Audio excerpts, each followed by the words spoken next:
NCB times ಮೀಡಿಯಾಗೆ ಸ್ವಾಗತ. ಗೃಹ ಸಚಿವ ಜಿ ಪರಮೇಶ್ವರ್ ಒಡೆತನದ ಸಿದ್ಧಾರ್ಥ್ ಶಿಕ್ಷಣ ಸಂಸ್ಥೆಗಳ ಮೇಲೆ ಇಡಿ ದಾಳಿ.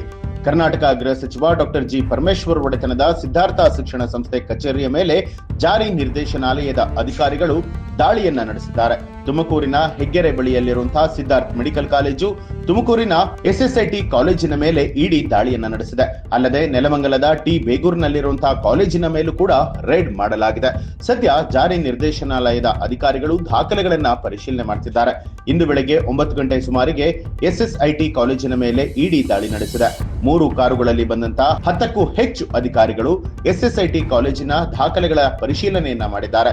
ಇದೇ ವೇಳೆ ಮಾಧ್ಯಮ ಪ್ರತಿನಿಧಿಗಳು ಕಾಲೇಜು ಆವರಣದ ಒಳಗೆ ಬಾರದಂತೆ ಡಿವೈಎಸ್ಪಿ ತಾಕೀತನ್ನ ಮಾಡಿದ್ದಾರೆ. ಅಲ್ಲದೆ ಡಿವೈಎಸ್ಪಿ ನೇತೃತ್ವದಲ್ಲಿ ಕಾಲೇಜಿಗೆ ಸಂಪೂರ್ಣವಾಗಿ ಭದ್ರತೆಯನ್ನ ಕೂಡ ಒದಗಿಸಲಾಗಿದೆ. ಇನ್ನು ರಣ್ಯಾರಾವ್ ಸಿದ್ಧಾರ್ಥ್ ಕಾಲೇಜಿನ ನಡುವೆ ಹಣ ವರ್ಗಾವಣೆಯ ಶಂಕೆ ಕೂಡ ವ್ಯಕ್ತವಾಗಿರುವಂತದ್ದು. ಚಿನ್ನ ಅಕ್ರಮ ಸಾಗಾಟ ಪ್ರಕರಣದಲ್ಲಿ ಜೈಲಿನಲ್ಲಿ ಇರುವಂತಹ ನಟಿ ರಣ್ಯಾರಾವ್ ಹಾಗೂ ಸಿದ್ಧಾರ್ಥ್ ಕಾಲೇಜಿನ ನಡುವೆ ಹಣ ವರ್ಗಾವಣೆಯ ಶಂಕೆಯ ಕಾರಣ ಈ ಒಂದು ಇಡಿ ದಾಳಿಯನ್ನ ನಡೆಸಲಾಗಿದೆ ಅಂತ ಹೇಳಿ ಕೆಲವು ಮೂಲಗಳು ತಿಳಿಸ್ತಾ ಇದೆ.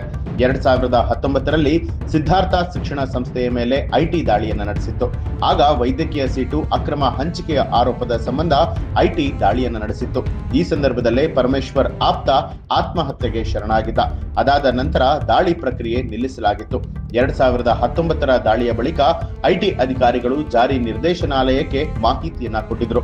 2019ರ ಐಟಿ ದಾಳಿ ಸಂದರ್ಭದಲ್ಲಿ ಪರಮೇಶ್ವರ್ ಆಪ್ತ ಸಹಾಯಕ ರಮೇಶ್ ಅವರನ್ನ ವಿಚಾರಣೆಗೆ ಒಳಪಡಿಸಲಾಗಿತ್ತು.